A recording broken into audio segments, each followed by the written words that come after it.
के हवाले से मैं ये बताता चलूँ आपको कि 29 मार्च को आप सब लोगों ने पहले भी उसको काफ़ी कवरेज दी है। एक बच्ची का जो लाश मिलती है हमें खुरामा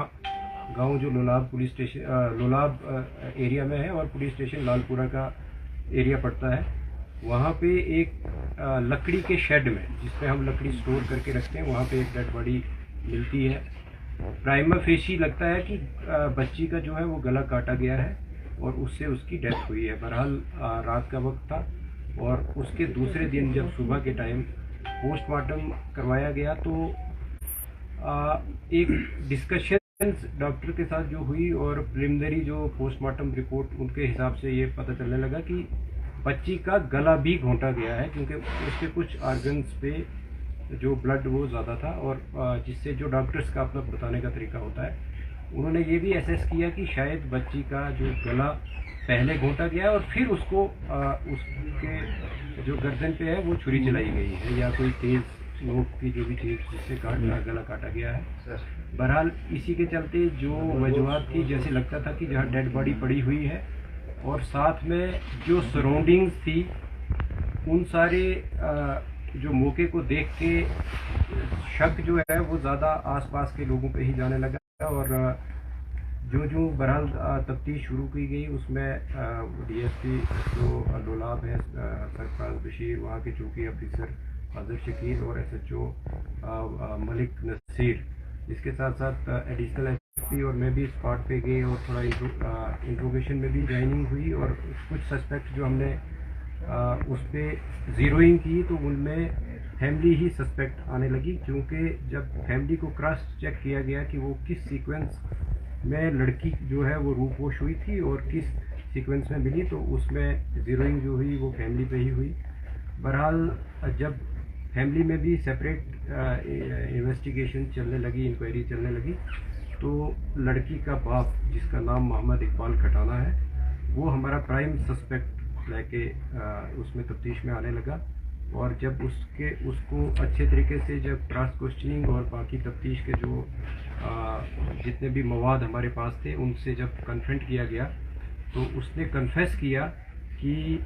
इस छोटी बच्ची जो कि मोहम्मद इकबाल की ही बच्ची है, उसका जो मर्डर है वो उसने खुद किया है, बाप ने किया है और उसको हमने हिरासत में भी फॉर्मली अरेस्ट किया। और ये कहानी निकल के आई कि चूँकि ये जो इकबाल जो है अपनी बीवी से पिछले 1 साल से इनके बीच जो काफ़ी पर्सनल इश्यूज़ को लेके लड़ाई होती रहती थी, मैं तू भी होता रहता था, इवन फिज़िकल असॉल्ट भी होता रहता था। इसी शाम को जब 29 तारीख को जब इकबाल चूँकि पेशे से एक ड्राइवर है, गाड़ी चलाता है सुमो, वो घर लगभग 4:15 बजे के करीब जब घर आया उसके बाद उसने जो शाम के लिए जैसे गांव में होता है कि लकड़ी काटी जाती है या दूसरे कोई और डोमेस्टिक काम जो है वो किए और जब 6 बजे के आसपास काम ख़त्म करके फिर अपने घर में पहुंचा तो बीवी के साथ दोबारा से उसके, क्योंकि उस सुबह भी उसका झगड़ा हुआ था और शाम को फिर से उसका काफ़ी लड़ाई हुई, आपस में बहस मुहावसा हुआ और इवन की उसकी वाइफ ने इसको स्लैप भी किया। तो इसी बीच में वो जो एंगर जो है उसका वो अनकंट्रोल्ड एंगर जो आया, उसने चाहा कि वो अपने आप को मर्डर करता, बट वो एक नाइफ लेके वहाँ से निकलने की उसने ये बहाना किया कि मैं अपने गाड़ी का जो टायर है वो पंचर हुआ है और उसको पंचर को मैं ठीक करवाऊँगा। तो वो वहाँ से अपने घर से निकलता है, जिसको जाते वक्त उसके ब्रदर शौकत जिनका नाम है, इसकी वाइफ, उसके चाचा, वो सारे लोग उसको देखते हैं और उसका कजिन जो है वो देखते हैं कि वो घर से निकल रहा है और छोटी बच्ची उसके पीछे चल रही है और वो इतने में बच्ची जो है उससे कुछ पैसे 5 रुपये मांगती है तो वो उसको 10 रुपये देता है, बट वो पीछे नहीं देखता है और बच्ची उसको फॉलो करती है, जिसको काफ़ी और भी हमारे पास गवाह हैं जिन्होंने उसको बच्ची को फॉलो करते हुए देखा और वो गाड़ी में ही बच्ची जो है इकबाल के साथ बैठ गई। इसके बाद वो हार्डन की तरफ आया और फिर उसके बाद सीवर की तरफ, खुरामा की तरफ आया और जहाँ पे गाड़ी में ही, क्योंकि उसके बाद इफ्तारी का भी वक्त था और गाड़ी उसने एक आइसोलेटेड प्लेस पे लगाई जब देखा कि लोग जो है वो क्योंकि इफ्तार के बाद रश भी कम हो जाता है, आजकल तरावी का वक्त होता है, और जो ही तरावी के लिए लोग निकल पड़े, तो उसने ये सोचा कि लड़की मेरे साथ है, अगर मैंने भी अपने आप को ख़त्म करना तो इसका क्या करूं। और वो जो आउट ऑफ रेज जो है वो पहले बच्ची का गला घोंटा, और बच्ची जो है उसकी डेथ जो है उसी में हो गई। और वो अपनी सोच को बदलते हुए सोचा कि बच्ची को मैं कैसे किसी जगह ऐसी जगह रखूं कि वो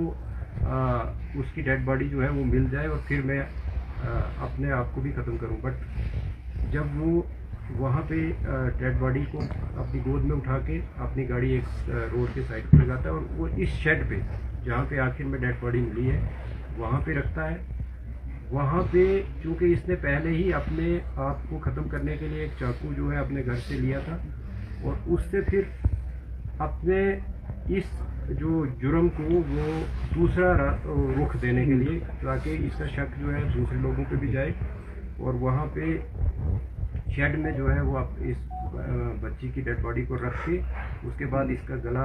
काटता है। और जिस मिकदार में अदरवाइज एक ज़िंदा आदमी का ब्लड निकलना चाहिए उतना नहीं उससे निकलता, वो आप हमने मौके पे भी देखा है। उसके बाद ये चाकू को धो के और अपने पास रख के फिर जाके अपनी गाड़ी को लाके हिस्बे मामूल जहाँ पे ये गाड़ी को रखता था वहाँ पे ही गाड़ी को दोबारा पार्क करके जब घर जाता है, उसके बाद ही घर वाले इसको पूछना शुरू होते हैं कि बच्ची आपके साथ गई थी और बच्ची कहाँ पे है। तो वो ये बहाना बोलता है कि बच्ची मेरे साथ नहीं थी। अलबत्ता चूँकि 3-4 लोग जो मैंने पहले भी जिक्र किया कि जिन्होंने उसके फॉलो करते हुए देखा था बच्ची को,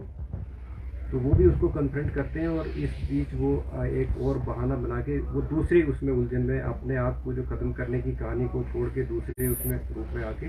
और बच्ची को ढूंढने के घर से या उसको एक और दूसरी रूपोश वाली जो भी मोड़ देने के घर से वो थाना में पहुंचता है, और वहाँ पे अपनी रिपोर्ट जो है वो दर्ज करवाता है कि मेरी बच्ची गायब है। लेकिन जिस बीच वो रिपोर्ट करने के लिए आ रहा होता है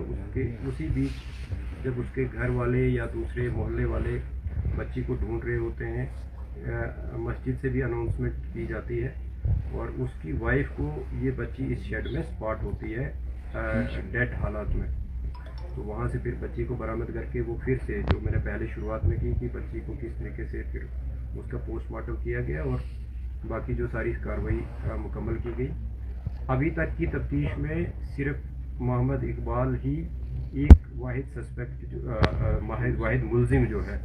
वो सामने उभर के आया, ट्रांसपायर हुआ है इन्वेस्टिगेशन में, और उसी को गिरफ्तार भी किया गया है। जिस चाकू से उसने बच्ची का गला काटा था वो भी उसने फिर किचन में एक और मखसूस जगह पे छुपा के रखा था, वो भी बरामद किया गया है। इसके साथ साथ उसके कपड़े जिन पे उसके कफ्स होते हैं कॉलर, ये जो बाजू के, उनसे भी ब्लड जो स्टेन्स मिले हैं और उनको भी सीज किया गया है। और जहाँ जहाँ पे वो रुका है और जिस तरीके से हमने टेक्निकल जो एविडेंस को कलेक्ट किया है वो बिल्कुल कॉरोबरेट होता है कि वो कहाँ कहाँ गया था और किस किस कौन कौन सा उसका मूवमेंट पैटर्न रहा है, वो भी सारा इस्टेब्लिश हुआ है। बहरहाल जो तफ्तीश अभी तक हुई थी, और मुझे लगता है कि यहाँ तक की हमारी तफ्तीश जो है, अब इसको सिर्फ जो बाकी लीगल प्रोसीजर्स हैं वो हमने पूरे करने हैं। जो इकबाल है उसको गिरफ्तार किया गया है। कि मियाँ बीवी की लड़ाई जो है वो मुझे लगता है थोड़ी और नोक झोंक, बड़े लेवल की नोक झोंक हर जगह होती है। बहरहाल ये जुर्म जो है, क्योंकि मर्डर है तो मर्डर में या तो इंटेंशन आपकी देखी जाती है या नॉलेज देखा जाता है कि आप जो काम कर रहे हो क्या इससे किसी की डेथ हो सकती है या आपकी पहले से किसी को मारने की गर्ज हो। तो चूँकि इकबाल ने जब गला घोंटा है अपनी बेटी का, तो उसको तो ये ज़ाहिरी तौर पे मालूम था कि मैं गला घोंटूंगा इसकी डेथ होगी। तो अभी तक की तफ्तीश में सिर्फ एक ही जो एक्यूज है वो इमर्ज हुआ है जिसका नाम इकबाल है, और जो कि उस बच्ची का जिसकी डेथ हुई थी उसका फादर है।